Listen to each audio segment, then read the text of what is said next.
फरवरी 2000 के बिहार विधानसभा चुनाव में किसी भी पार्टी को बहुमत नहीं मिला था। उस समय केंद्र में अटल सरकार थी। लाल कृष्ण आडवाणी उप प्रधानमंत्री और गृह मंत्री थे।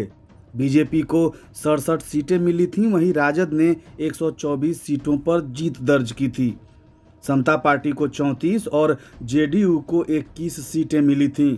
नीतीश तब समता पार्टी के नेता हुआ करते थे और वाजपेयी सरकार में केंद्रीय मंत्री भी थे, लेकिन यह आंकड़ा उनके मुख्यमंत्री बनने के लिए काफ़ी नहीं था। इसी बीच नीतीश कुमार लाल कृष्ण आडवाणी का समर्थन प्राप्त करने में कामयाब रहे। 30 मार्च 2000 को लोकतंत्र के तमाम आदर्शों को ताक पर रखकर नीतीश कुमार को तत्कालीन राज्यपाल विनोद चंद्र पांडे ने मुख्यमंत्री पद की शपथ दिला दी। अविभाजित बिहार की कुल 324 विधानसभा सीटों में से सरकार बनाने के लिए 163 के आंकड़े की जरूरत थी। नीतीश कुमार ने 151 विधायकों के समर्थन का दावा किया और वहीं लालू के पाले में करीब 159 विधायक थे। उधर कांग्रेस के 23 विधायक सरकार बनाने में सबसे महत्वपूर्ण किरदार अदा करने वाले थे।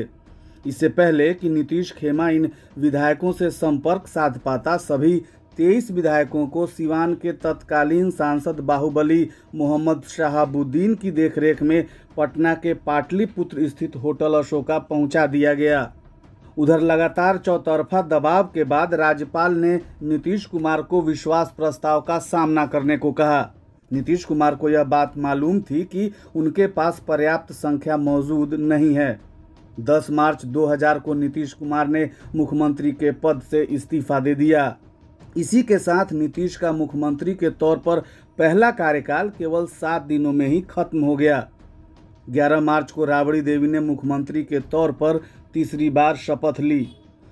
बहरहाल किसको पता था कि जिस नीतीश कुमार का मुख्यमंत्री का पहला कार्यकाल 7 दिनों में ही समाप्त हो गया, वह रिकॉर्ड 7 बार बिहार का मुख्यमंत्री बनेगा।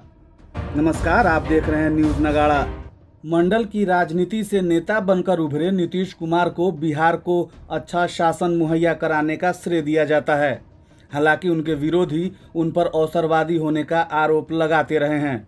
भले ही इसे राजनीतिक अवसरवादिता कहा जाए या उनकी बुद्धिमत्ता, राजनीतिक शतरंज की विसात पर नीतीश की चालों ने कई साल से सत्ता पर उनका दबदबा बनाए रखा है।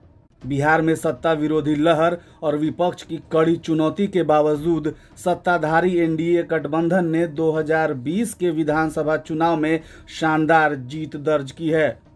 भले ही इस बार चुनाव में जेडीयू का प्रदर्शन पहले जैसा नहीं रहा और उसे 2015 के विधानसभा चुनाव में मिली 71 सीटों के मुकाबले इस बार महज 43 सीटें ही आई हैं। इसके बावजूद नीतीश कुमार फिर एनडीए विधायक दल के नेता चुन लिए गए हैं।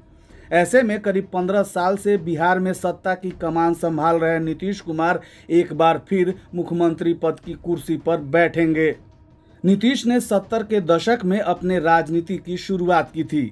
नीतीश ने जेपी आंदोलन में बड़ी भूमिका के बाद उनकी राजनीति अलग तरीके से शुरू हुई। 1989 में वे सांसद बने और 1990 में केंद्रीय राज्य मंत्री बने। 1998 से 1999 तक वे कृषि मंत्री और फिर 2001 में रेल मंत्री भी रहे। लेकिन नीतीश की किस्मत में बिहार की गद्दी संभालना था। 2005 के चुनाव में नीतीश पहली बार बिहार के फुल टाइम मुख्यमंत्री बने। फिर 2010 और 2015 में भी कोई उनका विकल्प नहीं बन पाया। इंजीनियरिंग की पढ़ाई करने वाले नीतीश कुमार सबसे पहले 3 मार्च 2000 में मुख्यमंत्री बने थे। हालांकि बहुमत नहीं होने के कारण महज 7 दिनों के बाद ही उनकी सरकार गिर गई थी, जिसकी कहानी मैंने आपको वीडियो के शुरुआत में बताई थी। नीतीश कुमार 14 नवंबर 2005 को दूसरी बार मुख्यमंत्री बने। बतौर सीएम उनका ये कार्यकाल 24 नवंबर 2005 से 24 नवंबर 2010 तक चला। 26 नवंबर 2010 को नीतीश कुमार ने तीसरी बार मुख्यमंत्री के पद की शपथ ली।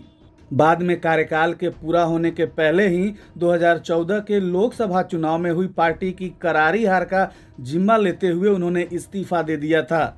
उस समय जीतन राम मांझी को मुख्यमंत्री पद का कार्यभार दिया गया था। 22 फरवरी 2015 को चौथी बार नीतीश कुमार ने बिहार की कमान संभाली। उन्होंने सीएम के तौर पर शपथ ग्रहण किया। 2015 के बिहार विधानसभा चुनाव में नीतीश कुमार की पार्टी जेडीयू और लालू की आरजेडी के बीच महागठबंधन बना। महागठबंधन ने इस चुनाव में शानदार जीत दर्ज की।